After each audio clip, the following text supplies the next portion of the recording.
All right, so it's starting to get a little darker now. It's around dusk. So I want to talk about some of the lightings to let everybody know what we found that really, really works good because as you know, if you've been following me, we live totally off grid. We rely on solar power for electricity and our lighting and everything. Now, what I've opted to do, my solar panels, the major panels, I don't use that for the lighting.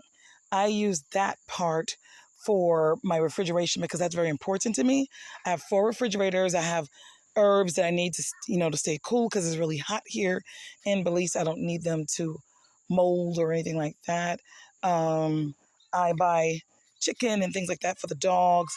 So I need that refrigeration for that. And just so certain things don't mold and spoil fast. So when it comes to lighting, though, we use the variety of sizes of solar lights that come with their own solar panel and storage. And these have been great. These have been really great. So this one here has been the most reliable one that we found. These are all sensor. You can also have it where it's set to just stay on. Um, As you see, it's very, very bright. Let me turn that off. But what I found is this, so don't make the mistake I made. There are some solar lights that are both. You can charge it up with the sun, and you have the option of charging it up by plugging it up and then plugging into an outlet and absorbing power that way. What we found is that the ones that have the dual ways of charging, they don't work as well. And they end up eventually not working at all. I think what happens is because of the moisture, um, maybe getting a little wet sometimes or whatever, they stop working because they're designed for both. The ones that are 100% all the sun, just the sun, not one problem with them. They work consistently all the time. We can go in our tents and read and everything. These are really good. They're bright and everything. But let me show you one of the other ones I'm talking about.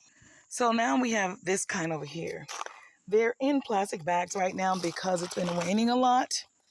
And I think you lose either way because it's raining less, so you got to get them out of the rain. They can't be rained on and absorb the sun like the other ones. They can be rained on and still absorb the sun, just like this kind here. These are the solar panels that allow you to plug. Like for example, if I'm using something, I put this out here during the daytime, and this a cord, and I can plug up something, and I'm getting direct power from the sun. Like these can be rained on, there's no problem, we have no problem. And that same thing with the kind of lights I just spoke on. These all here that have where you can plug them up also, even though it has little so-called protection right there, these don't work very well. They're not consistent. And the thing is, you can't leave them out in the rain, but when you put them in the bags, I think what happens is they also end up sweating a little bit, even when you don't tie it. Either way, moisture and wetness ends up causing these to not be as reliable. They don't work all the time. So the other ones are great. So what I would suggest is don't buy any of them that have, that can be charged by the sun or by plugging it in. I would suggest stick to the ones that are solely the sun. They've been great, bright, and reliable. Let me show you this big one I got. One sec. This is one of our larger night lights. We're in the process of putting it up on a post, but right now it's still down here. These also are 100% solar, reliable, no issues, light up the whole area. We have lots of roads that we have on this farm, and it's 43 acres, so these are great. We're working on getting these roads fixed better. We've had a lot of rain lately, but these are all great. So that's my suggestion to everyone.